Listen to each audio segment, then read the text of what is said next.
últimos dias, o Brasil voltou a olhar para o céu depois do acontecimento com o influenciador Mike Leão. Foram luzes, sons, objetos inexplicáveis, luzes estranhas, barulhos, gravações no escuro e muita gente tentando entender o que estava acontecendo ali. Enquanto aqui no Brasil, a gente estava tentando entender sobre essas luzes e barulhos, nos Estados Unidos começou a circular um outro problema relacionado também a OVNIs. Lá não era sobre barulhos, nem objetos passando e nem pontos no céu. Era sobre algo um pouco diferente, supostas quedas e recuperação de corpos não humanos. E no meio dessa conversa, teve uma frase que fez o mundo da ufologia explodir. A existência de pelo menos 4 tipos de vidas não humanas. Eu sou a Lana Leher, esse é o Arquivo A, e hoje nós vamos falar sobre o que está acontecendo com a ufologia em 2026.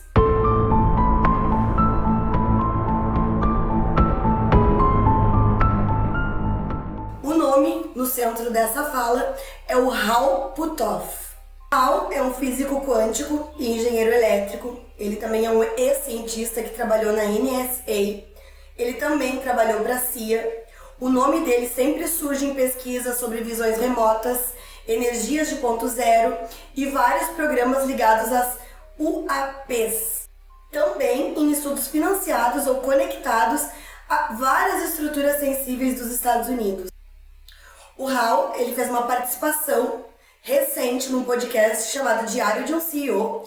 Ao lado dele estava o cineasta Dan Farrell, que é o diretor do documentário O Ano da Revelação. O Hal, ele foi perguntado sobre o que as pessoas envolvidas nesse tema diziam a respeito da vida não humana. E a resposta dele foi um grande ponto de virada.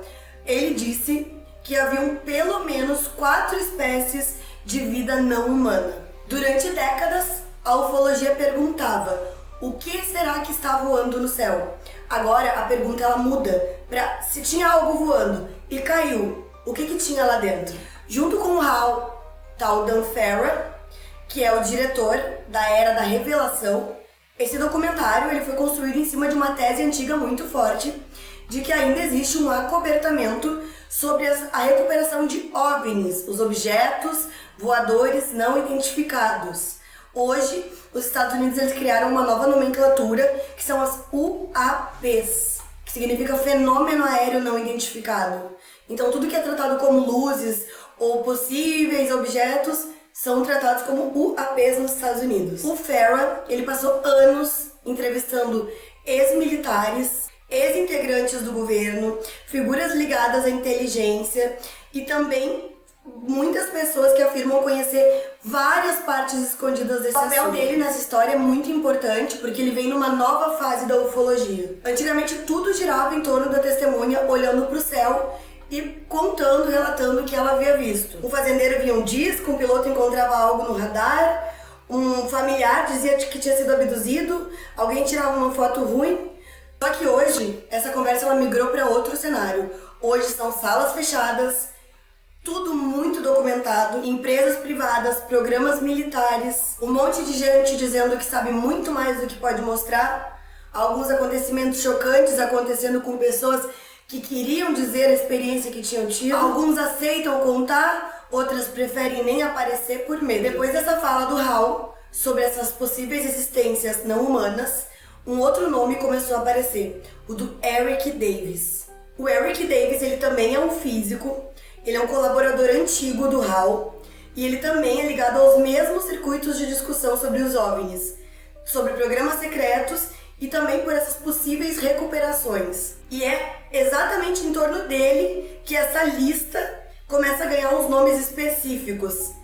Esses 4 nomes eles não surgiram agora, eles já existiam há décadas dentro da ufologia. Se tu acompanha o assunto de perto, com certeza tu já ouviu falar sobre esses 4 nomes. Eles estão em entrevistas, em fóruns, em relatos de abdução, em documentários. Só que o que muda agora é o contexto. Antes esses nomes eles pareciam pertencer ao folclore ufológico. Só que agora eles reaparecem numa possível recuperação de objetos e corpos. A primeira espécie são os cinzentos, que são a imagem mais clássica que a gente conhece até hoje. Eles são baixos, magros, com a pele mais acinzentada, cabeça grande, olhos negros e enormes, uma boca pequena, quase sem nariz, sem pelos. Só descrever assim que a maioria das pessoas já vai conseguir visualizar imediatamente. Na ufologia, essa espécie é ligada principalmente a vários relatos de abdução. Eles são seres que aparecem nas histórias que as pessoas acordam paralisadas, que são levadas para ambientes claros, frios, silenciosos, quase clínicos. E muitos dos relatos eles não falam pela boca, a comunicação deles seria totalmente mental. Eles observam, examinam, manipulam, coletam. Tudo parece mais parte de um procedimento, um exame mesmo. O medo que as pessoas sentem dos cinzentos não é nem de ser devorado, é o medo de ser estudado, de virar um objeto, de estar diante de uma inteligência que não parece sentir raiva, nem empatia, nem curiosidade humana. Eles só têm uma função de análise. Então eles são assustadores justamente porque eles parecem calmos demais. Quando essa lista das 4 espécies ela menciona os cinzentos, eles trazem muita memória. O caso Roswell, hangares escondidos, laboratórios secretos, abduções, experiências alienígenas. Na verdade, o cinzento ele não precisa de muita explicação, porque ele já é a primeira imagem que vem na cabeça quando a gente fala em alienígena. A segunda espécie são os nórdicos. E o nórdico ele seria o que mais pareceria com um humano. Eles são descritos como altos e belos, com a pele clara, olhos claros, cabelos claros também, e com os traços associados ao norte da Europa. Na mitologia clássica, os nórdicos aparecem menos como se fossem sequestradores e mais como figuras de contato. Normalmente, eles aparecem em histórias de mensagens, alertas, ensinamentos, algumas conversas sobre guerra nuclear, meio ambiente e futuro de humanidade. Muitos dos relatos são apresentados como seres mais avançados, pacíficos e equilibrados, quase como se fosse uma versão superior de nós mesmos. Por isso, eles ocupam um lugar muito diferente. A primeira espécie, o cinzento, ela representa o laboratório. O nórdico, ele representa a promessa. Ele não vem necessariamente para assustar, ele vem para orientar e avisar, para dizer que a humanidade está em perigo e precisa mudar de caminho. Só que essa categoria ela é bem estranha, porque se nós não estamos falando de seres humanos, por que eles se parecem com os seres humanos? Por que teria essa aparência idealizada?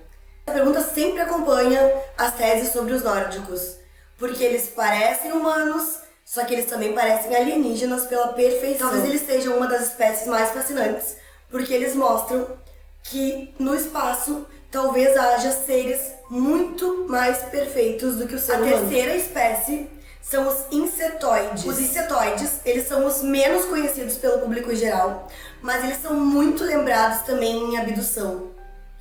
Eles também são conhecidos como mantídeos. Muitos relatos dizem que eles lembram a aparência de um louva-a-Deus. Corpos grandes, finos, olhos bem grandes, movimentos estranhos, a aparência de um inseto e uma presença bem difícil de interpretar. Talvez os insetoides eles sejam os mais alienígenas dessa lista. O cinzento ele tem uma forma humana simplificada. O nórdico ele já é mais parecido ainda com o ser humano. Mas o insetoide ele parece uma outra lógica de vida.